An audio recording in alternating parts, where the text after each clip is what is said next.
పెళ్ళైనా పండగైనా వేడుక ఏదైనా పట్టుచీరల ప్రత్యేక వేదిక వారాహి సిల్క్స్.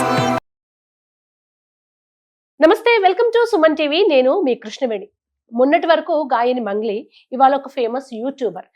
ఇలా చాలా పేరు ప్రతిష్టలు. అసలు నిజంగా ఒక పేరు రావడం, ఒక యూట్యూబ్ మానిటైజేషన్ అవ్వడం, లేదా మన నలుగురికి తెలవడం అనేది చాలా కష్టం. అది అందరికీ సాధ్యం కాదు. ఎంతో మంది కంటెంట్ చేసినా చాలా టాలెంట్, దానికి తోడు కొంచెం అదృష్టం ఉంటే సాధ్యం. అంత అమాంతం లక్షలాది మంది ఫాలోవర్స్ ని సంపాదించుకున్న వాళ్ళు ఎందుకు సడన్ గా వివాదాల్లో ఇరుక్కుంటున్నారు? సరే, మంచి చెడు మనకు తెలియదు, చట్టం పరిధిలో ఉంది. బాధితుల వైపు ధర్మం ఉంటే వాళ్ళు గెలుస్తారు, ఇటువైపు వాళ్ళ విషయంలో ధర్మం ఉంటే వీళ్ళు గెలుస్తారు. కానీ ఎంత ప్రయత్నించినా పేరు కొందరికి ఎందుకు రాదు? కొందరికి చిన్న ప్రయత్నంతో విపరీతమైన పేరు ప్రతిష్టలు ఎలా వస్తాయి? వాళ్ళు సడన్ గా ఎందుకు డౌన్ ఫాల్ అవుతారు? ఈ వివరాలు మనకు తెలియాలంటే కంప్లీట్ గా గ్రహ స్థితుల మీద ఐడియా ఉండాలి.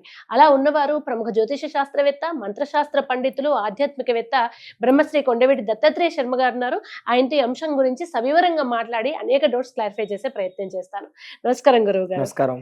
గురుగారు, మీరు మొన్నటి వరకు ఒక గాయని వివాదం చూసారు. ఇప్పుడు మీకు తెలుసు ఆ యూట్యూబర్ ఎంత ఫేమస్. చిరంజీవి గారి సినిమాలో కూడా యాక్ట్ చేశారు. సరే, న్యాయాన్యాయాలు పక్కన పెడితే ఇంత పేరు ఎలా వస్తుంది? అది ఎందుకు డౌన్ అవుతుంది? జాతకంలో లాభస్థానాధిపతి గాని, రాజ్యస్థానాధిపతి గాని ఉచ్చస్థితిలో ఉన్నటువంటి సమయంలో, గోచారంలో ఉచ్చస్థితిలో ఉంటే, అంటే అతి బలవంతమైనటువంటి స్థితిలో ఉంటే, రాజ్యస్థానంలో ఉన్నటువంటి రాజ్యాధిపతి ఉచ్చస్థితిలో ఉంటే బాగా పేరు ప్రఖ్యాతులు వస్తాయి. లాభస్థానాధిపతి బాగా బలంగా ఉంటే గోచారంలో ఆ సమయంలో ధనం లేదా ఇతరత్ర పేరు ప్రఖ్యాతులు, లాభం లాంటివన్నీ కూడా అన్ని లాభాలు కలుగుతూ ఉంటాయి. ఎప్పుడైతే కలిగినప్పుడు ఏమవుతుంది? ఆ పీరియడ్ అనేది ఎప్పుడూ శాశ్వతం కాదు.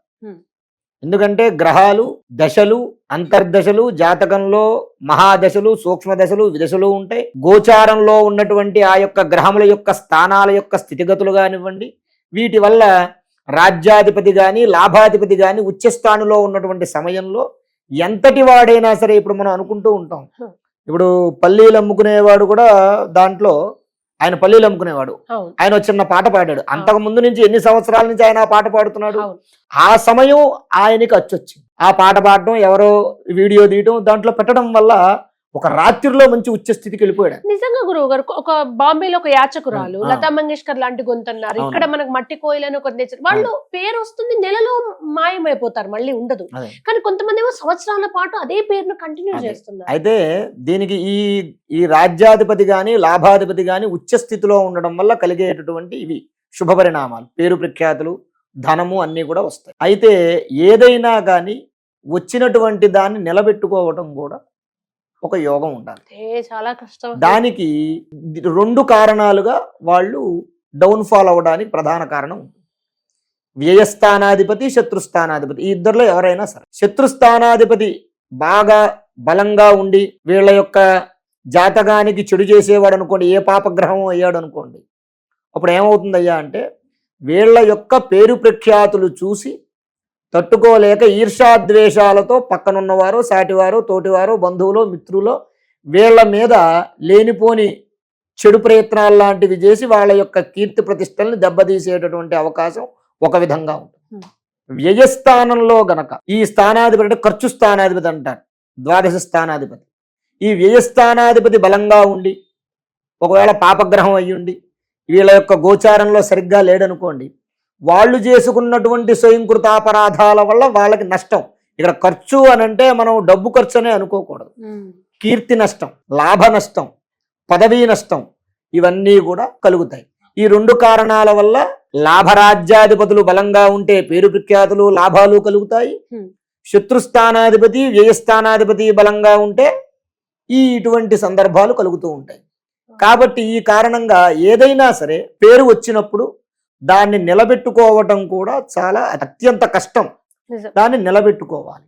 ఆ నిలబెట్టుకుంటే ఎవరు ఎంత ప్రయత్నం అంటే, మనలో కూడా కొన్ని స్వయంకృత అపరాధాలు ఉంటాయి, కొన్ని బలహీనతలు ఉంటాయి. ఆ బలహీనతలు ఏవైతే ఉంటాయో అవి 10 మందికి తెలిసే విధంగా ఉండకూడదు. అది ఎప్పుడైతే 10 మందికి తెలుస్తుందో ఆ బలహీనతని వాళ్ళు బలంగా చేసుకుని మన యొక్క నాశనాన్ని వాళ్ళు కోరుకుంటారు. కాబట్టి ఆ కారణంగా ఇప్పుడు జరిగేవి చాలా మంది ఉన్నారు. వీళ్ళనే కాదు, ఇప్పుడు మీరు చెప్పినటువంటి మంగళీ గారు లేకపోతే ఈ నందూశ్వరుడు వీళ్ళే కాకుండా ఇంతకు ముందు కూడా వాళ్ళకి పేరు ప్రఖ్యాతులు బాగా వస్తాయి. వాళ్ళు ఫలానా ఫలానా అంటారు, వాళ్ళు చెప్పిందల్లా జనాలు చేస్తూ ఉంటారు, తర్వాత ఉన్నట్టుండి డౌన్ఫాల్లోకి రావడం. Exactly. మనం ఎంతమందిని చూస్తున్నాం, దాంట్లో పెద్ద పెద్ద వాళ్ళు ఉన్నారు, రాజకీయ నాయకులు ఉన్నారు, తర్వాత ఆధ్యాత్మిక చింతనలో కొంతమంది స్వామీజీలు ఉన్నారు, చాలా మంది ఉన్నారు. అవును. కాబట్టి ఇది ఎందుకు జరుగుతున్నాయి అంటే ఈ కారణంగా జాతక స్థితి యొక్క ప్రభావం వల్ల జరుగుతుంది. అందువల్లనే ఏం చెయ్యాలి, ఖచ్చితంగా ప్రతి సంవత్సరానికి ఒకసారి ఉగాది రోజు, పూర్వం పంచాంగ శ్రవణం పెట్టింది పిచ్చివాళ్లే, పెట్టలేదు పెద్దలు. ఉగాది రోజు ఆ సంవత్సరానికి మొదలు కాబట్టి ఆ రోజున గోచారం ఆ సంవత్సరం అంతా ఎలా ఉంది వారు చెప్తారు. బాబు ఈ రాశి వాళ్ళకి ఈ విధంగా ఉంది, ఈ కష్టం ఉంది, ఈ నెలలో ఈ సుఖం ఉంది, ఈ నెలలో ఈ లాభం ఉంది, ఈ నెలలో ఈ నష్టం ఉందని చెప్తారు. చెప్పిన దాన్ని బట్టి మనం ఆలోచన చేసుకుని జాగ్రత్తగా నిలబెట్టుకుని నడవగలిగితే ఏ కష్టము లేకుండా వచ్చినటువంటి పేరుని దిగ్విజయంగా ఇంకా మనం ఒక మెట్టు ముందుకే ఎక్కి వెళ్ళేలాగే ఉంటుంది తప్ప వెనక్కి రావడం అనేటటువంటిది ఉండదు. మరి గురువు గారు, కొంతమంది వైరల్ అవ్వాలని చిటికని వేలకు పచ్చ ఉంగరం పెట్టుకోవడం చూస్తాం. బుధుడు కమ్యూనికేషన్, రాహు వైరల్ అవ్వడం కోసం, రాజ్యయోగము అధికారం శనిస్తారంటారు కదా. ఇప్పుడు చాలా మంది మన వాళ్ళు ఉంటారు, పాపం మేము ఇన్ఫ్లుయెన్సర్లు అవుతామని వందల వేల వీడియోస్ పెడతారు, అవి వైరల్ అవ్వవు. అలా కావాలి, పేరు రావాలి అంటే తీసుకోవాల్సిన క్రమశిక్షణ ఏంటి, ఏ గ్రహాలు అనుకూలించాలి, మీరేమైనా సూచన ఇస్తారు? అంటే అమ్మ, ఈ ఫీల్డ్ ఏదైతే ఉందో, అంటే ఈ ప్రచార మాధ్యమం ఈ ఫీల్డ్ ఏదైతే ఉందో దీంట్లో రావాలన్నా ఓ యోగం ఉండాలి, అందరికీ వర్తించదు. శుక్రుడి యొక్క బలం ఉండాలి, శుక్రుడి యొక్క సూర్యుడి యొక్క బలం ఉంటేనే ఈ ఫీల్డ్లో అంటే ఇండస్ట్రీలో బాగా అభివృద్ధిలోకి రాగలరు వాళ్ళు. ఇతరత్ర వాళ్ళ యొక్క జాతక స్థితిని బట్టి కూడా ధనస్థానంలో కానివ్వండి, లేదా భాగ్యస్థానం అదృష్ట స్థానంలో కానివ్వండి, పాపగ్రహాలు లాంటివి ఉంటే ఏమవుతుంది, వాడు యోగం ఉండి వాడు వచ్చినా సరే, ఇప్పుడు కొంతమంది మనం సినిమా హీరోలు చూస్తూ ఉంటాం, సినిమాలు చేస్తూ ఉంటారు కానీ అవి హిట్ అవ్వవు. పాపం చాలా కష్టపడతారు, మంచి మంచి ప్రయోజకవంతులు ఉన్నారు కానీ హిట్ అవ్వవు, వైరల్ అవుతారు కానీ నెగటివ్ గా ట్రోల్ అవుతూ వైరల్ అవుతారు. దానివల్ల ఏంటయ్యా అంటే ఈ జాతకంలో ఉన్న స్థితి ఇలా ఉంటుంది. దానికి ఒకసారి జాతకాన్ని క్షుణ్ణంగా బాగా అనుభవజ్ఞులు ఎవరైతే ఉంటారో వాళ్ళతో చూపించుకుని దానికి రెమెడీస్ ఉంటాయి.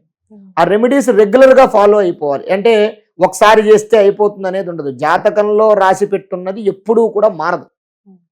దాన్ని ఎప్పటికప్పుడు మనం కంటిన్యూ చేసుకుంటూ దాన్ని వెళుతూ ఉంటేనే దాంట్లో డెవలప్మెంట్ అనేటటువంటిది వస్తుంది. ప్లస్ శ్రద్ధ ఏకాగ్రత కూడా అవసరం. ఇంకోటి కూడా ఏంటయ్యా అంటే ఒక పని 10 మంది చేస్తున్నారు అనుకోండి, 10 మంది లాభాన్ని పొందారు, నేను కూడా అదే పని చేస్తానని ఇంకో 10 మంది రాకూడదు. అలా రావడం వల్ల కూడా కొన్ని ఇబ్బందులు ఉంటాయి. ఇప్పుడు నువ్వు 11వ వాడివి, నువ్వు 11వ వాడిగా వ్యాపారం పెడితే ముందు పెట్టిన 10 మంది దగ్గరికి వచ్చిన తర్వాతే నీ దగ్గరికి వస్తారు. నువ్వు 11వ వాడిగా కాదు, నువ్వు 100వ వాడిగా పెట్టినా సరే నీకు లాభం కావాలి అంటే అసలు నీ జాతకంలో ఆ యోగం ఉందా లేదా అనేది చూసుకోవాలి. టాలెంట్ అనేటటువంటిది ప్రధానమైనటువంటిది. ఎంత ప్రధానమో నీ దగ్గర టాలెంట్ ఉన్నా సరే, గుమ్మడికాయంత టాలెంట్ ఉండగానే సరిపోదు, ఆవగించంత అదృష్టం కంపల్సరిగా ఉండాలి. అసలు నీకు ఆవగించంత అదృష్టం ఉందా లేదా అనేటటువంటిది జాతకంలో చూపించుకుని ఎవరైతే పెద్దలు సూచించినటువంటి విధానంగా రెమెడీస్ చేసుకుంటే ఆ ఆవగించంత అదృష్టము కూడా నీకు పనసకాయంత అదృష్టమై రేపొద్దున 100 మంది కాదు 1000 మంది తర్వాత నువ్వు పెట్టినా సరే నువ్వు గొప్పవాడు అవుతావు. చాలా చక్కగా వివరించారు గురువు గారు. ధన్యవాదాలు.